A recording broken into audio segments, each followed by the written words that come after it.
A very good morning to you all present here. Today we will learn about unitary method, a subtopic of chapter ratio and proportion. So students, a method in which the value of a unit quantity means the value of a one quantity is first obtained to find the value of any required quantity is called unitary method. It is based on two types of variation. The first one is your direct variation and the second one is your inverse variation. Now direct variation is when first and second quantity increases or decreases simultaneously, then it will be your direct variation. For example, the number of toys and their cost. For example, if you buy more and more toys, then more will be the cost. If you buy less toys, then less will be the cost. Now, what do you mean by inverse variation? So students, when first quantity increases and at the same time the second quantity is decreases and vice versa, then that type of variation is called inverse variation. For example, the number of men's and the work completed by them. For example, if more men's are there, then the same work will be completed in less duration of time, and if less men's are there, then the same work will be completed in longer duration of time. So here, if the number of men's are increasing, so the time will be decreasing there. So this type of variation is called inverse variation. Okay students?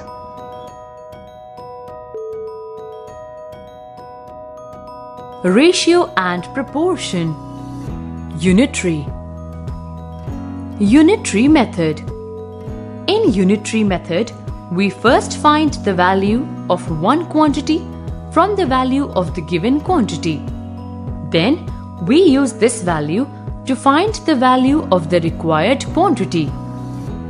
Unitary method is used in business maths and for many other applications.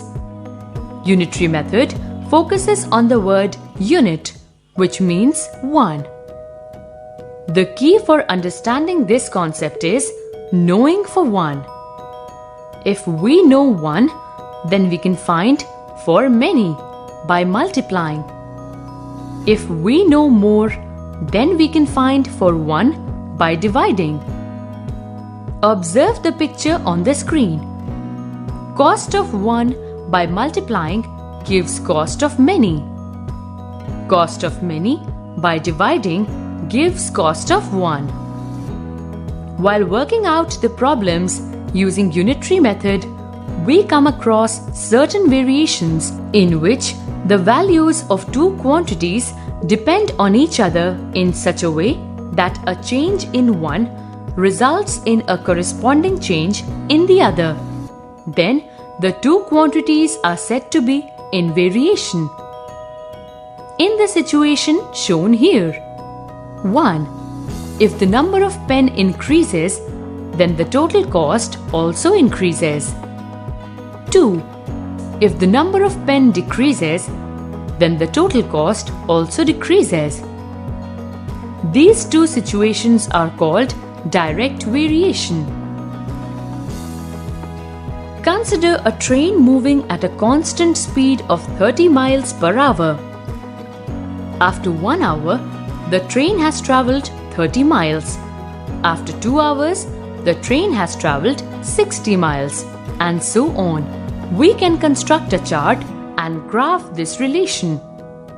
As time increases, the distance increases. So, this is an example for direct variation. Let us solve some problems based on unitary method. A laborer gets Rs 9,800 for 14 days work. How many days should he work to get Rs 21,000? Solution. This is a situation of direct variation because if the number of working days increases, then the money received also increases. Rs 9,800 is earned by labor in 14 days. Therefore, money earned by that labor in one day will be 9,800 divided by 14 is equal to rupees 700. And so, rupees 21,000 is earned by the labor in 21,000 by 700 is equal to 30 days. Therefore, rupees 21,000 is earned by a labor in 30 days. Let us now see what is indirect variation. Observe the situation here. 1. If one quantity increases, the other quantity decreases. That is, the heap of pebbles increases, but at the same time, the number of pebbles in the bowl decreases. 2. If one quantity decreases, the other quantity increases. These two situations are called indirect variation. This kind of variation is called as inverse variation or indirect variation. Let us see another situation. The table below shows the number of days to make a house, which is indirectly proportional to the number of men. We observe from this table that less number of men take more number of days to make the house, whereas more number of men take less number of days to make the house. So, here also, one quantity increases and the other decreases. This is inverse variation. Example 2. If 52 men can do a piece of work in 35 days, then 28 men will complete the same work in how many days? Solution. This is a situation of inverse variation. Less men, more days of work. 52 men can do the work in 35 days. One man can do the work in 35 into 52 days.